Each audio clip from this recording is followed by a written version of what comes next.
like control the borders, and we have 800-plus sanctuary cities that are bankrupting the city, county, state governments. Everything's starting, and then the police go out and squeeze with asset forfeiture, seizure, and things that violate due process. And the most police I talk to personally, they don't like what's happening, but they're basically being given these orders. Are we coming to the time when we need more and more police organizations to say no to unconstitutional actions like, are you aware, because it hadn't gotten a lot of attention, not just gun confiscation in New Orleans, the governor, who needs to be impeached in Illinois a month ago, and I can play the clip if you want to hear it, said that they want to use the National Guard for gun sweeps and gun confiscation in the entire state of Illinois.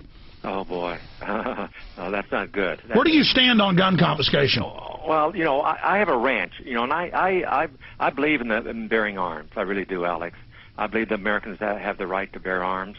And, the thing is, I wouldn't want anyone taking my guns away from me on my ranch here.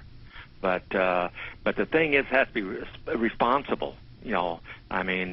Responsibility. But the thing is with the Constitution, the Constitution is being played from both ends. It's a living document today. It's not a solid document that it should be. And Patrick Henry said it diligently. He said the Constitution is not an instrument for the government to restrain the people. It's an instrument for the people to restrain the government, lest it come to dominate our lives. I really believe the government is dominating our lives, Alex. I believe that they are dictating everything that they feel we should do, rather than us dictating to the government what should be in our best interest. And absolutely, it's irritating me.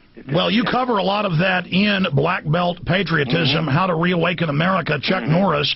I went to the House.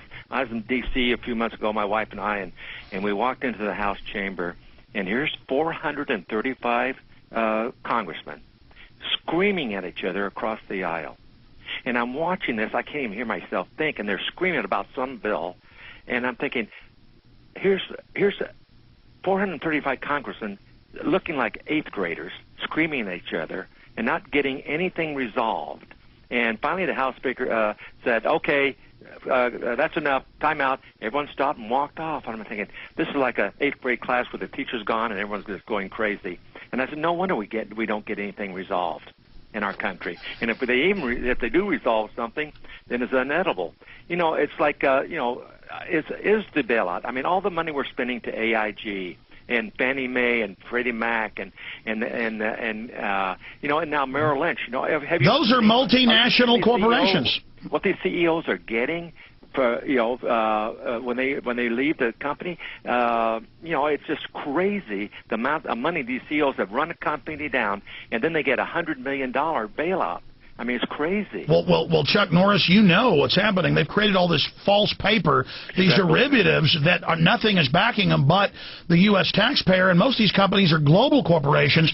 Secretary Paulson's come out and said they want to bail out foreign banks, but this is a black hole that we can't bail out. It's a black hole, Alex, and we're going to bail ourselves right into bankruptcy in our country. Well, Chuck, a lot of people respect you on both sides of the aisle. The American people, everybody I know loves Chuck Norris. And for people listening, I know you're a smart guy, and I know you try to hold back and be, an even-headed guy and be restrained. But, tell us here in this interview with the 6 minutes we've got left, bottom line, what you think the individuals could do, because we know the foreign interest have seized Washington, both parties. I know that they're hiring felons for the military, illegal aliens for the military. They're turning mercenary forces loose that are now not even based in the U.S. They signed a deal earlier this year for NORTHCOM to use Canadian and Mexican troops in the U.S. If you're not aware of that, I can give you the mainstream stories. Congress has been told they're not involved in that. It's like in Germany. You're not against the German military if you're a German until bad people take control of it. And there has to be a point, if they're planning to use the military against the American people, that we say no. So, are you against, or are you aware that there are felons that they're now hiring for the military? No, I didn't. I didn't know that. But, the thing is, what I'm really concerned about is our people in America who work week to week and make a living from paycheck to paycheck. And all of a sudden that becoming, where they can't live from paycheck to paycheck. That's why I'm so in favor of the fair tax concept, Alex, because the thing is, there's $13 trillion in offshore accounts. Yes. That's where the super rich are hiding their money. And so if we had a fair tax, the super rich could bring their $13 trillion back into our economy and give our economy a huge boost, the 3 million manufacturing jobs that are being outsourced to other countries, they can all come back because they're not going to be taxed to death. You know, we got income tax, employment tax, capital gains, estate, corporate property, Social Security. We're being taxed to death, Alex. Well, you're right. We're talking to Chuck Norris, the new book, Black Belt Patriotism. I have to say with this book, it is, I don't want to say eclectic, but it's a great mix of health, patriotism, ways to fix America. It also gets, you know, some into your martial arts history. And before you leave in about 4 minutes, I just want to bring it up now or my listeners will kill me. Just a few words from you about what it was like actually, you know, knowing Bruce Lee and being his best black belt and then starring in films with him. What was that like? Well, you know, the thing is, Bruce and I became good friends. He was back in New York when I won the world title in 1968. And then, you know, we started working out together in L.A., and then he left for Hong Kong to pursue his movie career. And I didn't hear from him for a couple of years. And then he called me out of the blue and said, Chuck, I've done 2 movies, and they're really successful. I want to do a movie now with a fight scene in the Colosseum in Rome, and I'd like for you to be my opponent. So kiddingly, I said, well, Bruce, who wins this fight? I win. I'm the star of this movie. I said, oh, because I held the world title at that time. And I said, oh, I see. You want to beat up the world champion, huh? He says, no. He says, I want to kill the world champion. But, you know, I have to tell you. Who would have really won? I mean, in a no-holds-barred. I don't know. You know, I was a professional fighter. But the thing is, Bruce was an incredible martial artist. And, you know, you never want to say you could do something unless you proved it, you know. But I have to tell you, I've done 23 movies and 203 episodes of Walker, Texas Ranger, and I've never gotten one encouraging review in all the years I've done in the entertainment world. Now I write a book, Black Belt Patriotism, and I've got 3 5-star ratings. One woman, Laura Behringer, wrote, not being a huge Chuck Norris fan, I wasn't sure what to expect. Having just finished it, I have to confess that I was quickly drawn in and captivated by the contents of the book and actually pleasantly surprised by its insight, depth, research, genuineness, practicality, and motivating nature. This is not just another political diatribe. It's a cultural manifesto. I have never gotten a review like that in my life, Alex. Well, you know what's happening, Chuck? A lot of mainline liberals obviously were angry at your political stance on the Second Amendment and things like that, but now they see so much, and the left is disenfranchised with the left, the right is disenfranchised with the right.